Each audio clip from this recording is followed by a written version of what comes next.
Estudios epidemiológicos, casos y controles. El diseño de casos y controles básicamente se encarga de la investigación de la causalidad de enfermedades crónicas y conlleva consigo la solución de problemas de diagnóstico, cuando se utiliza para enfermedades poco comunes o que tienen periodo de latencia prolongado. En la descripción de estudio, este diseño de estudio inicia con la selección de individuos que presentan la característica o el evento deseado estudiar, los cuales son denominados como casos y son comparados con un grupo de participantes que no poseen dicha característica, denominados controles, con la finalidad de identificar y analizar los factores de riesgo asociados al desarrollo del evento y calcular las probabilidades para que un sujeto presente el desenlace, generando de esta manera información de gran utilidad para la elaboración de estudios posteriores con diseños prospectivos. Un ejemplo de este diseño fue el utilizado en Alemania en 1962, en el que se identificó que la ingesta de talidomida durante el embarazo podría provocar malformaciones congénitas. Para la realización de este estudio, los autores incluyeron 112 casos de focomelia y los contrastaron con 118 niños sin esta malformación, haciendo una comparación y determinación del factor, la cual era la ingesta de la dicha talidomida.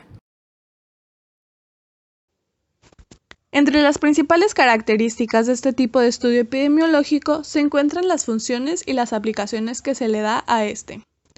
Cuando la cuestión es determinar los posibles factores asociados a la enfermedad o al evento, este estudio resulta de gran utilidad, ya que al tener como objeto de estudio directo a sujetos que presentan la enfermedad o al evento en cuestión, este estudio está enfocado en estudiar y determinar los factores asociados con la enfermedad o el evento. El siguiente punto es que este tipo de estudio es muy útil cuando se busca economizar y reducir el tiempo del estudio, porque este permite analizar varios factores al mismo tiempo, ya sean intrínsecos, es decir, que sea el sexo, la edad, entre otros, referentes a la misma persona que presenta la enfermedad en cuestión, o pueden ser factores extrínsecos, es decir, que sea relacionado al medio ambiente o a factores que hayan ocurrido que no pertenezcan directamente al individuo en cuestión.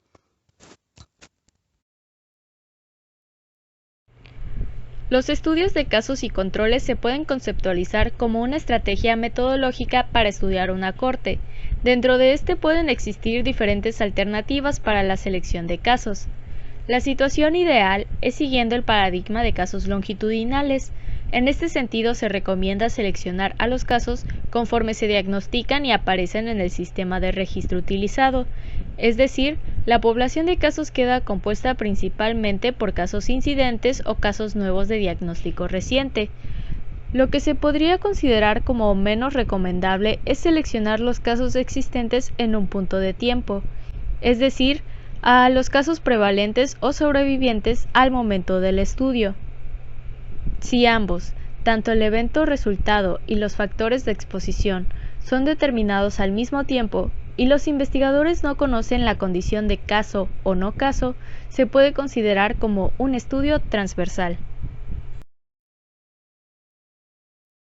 El tipo de población en la que se utiliza es en personas que se ven afectadas por una enfermedad en particular. La población fuente queda definida como aquella de donde provienen los casos. Además, debe ser utilizada para obtener los controles, que deben ser representativos de la población que no desarrollaron el evento o la enfermedad, es decir, una muestra. En este punto debieron de estar expuestos a un factor de riesgo que posiblemente esté asociado con la enfermedad. Esto se realiza con el fin de evitar tener que estudiar a toda la población. Tanto casos como controles, en teoría, deben tener representatividad y simultaneidad.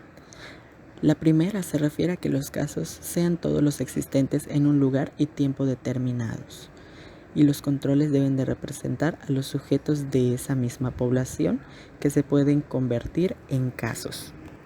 Y la segunda significa que se obtuvieron a los controles en el mismo tiempo del que surgieron los casos.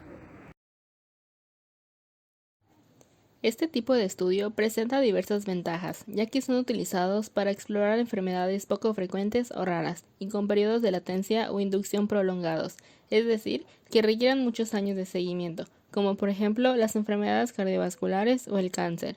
Asimismo, son más eficientes cuando la incidencia del desenlace es más alta que la prevalencia de exposición. Por otro lado, son menos costosos a comparación con los estudios de cohorte y ameritan menos tiempo y esfuerzo. Es importante mencionar que este tipo de estudio presenta ciertas desventajas, como que no permite valorar la incidencia ni un estudio detallado de factores causales, ya que es frecuentemente realizado de manera retrospectiva, por lo que no se tiene una relación causal perfecta y a que el evento se evalúa antes que la causa y no siempre se puede inferir que la causa antecedió al evento.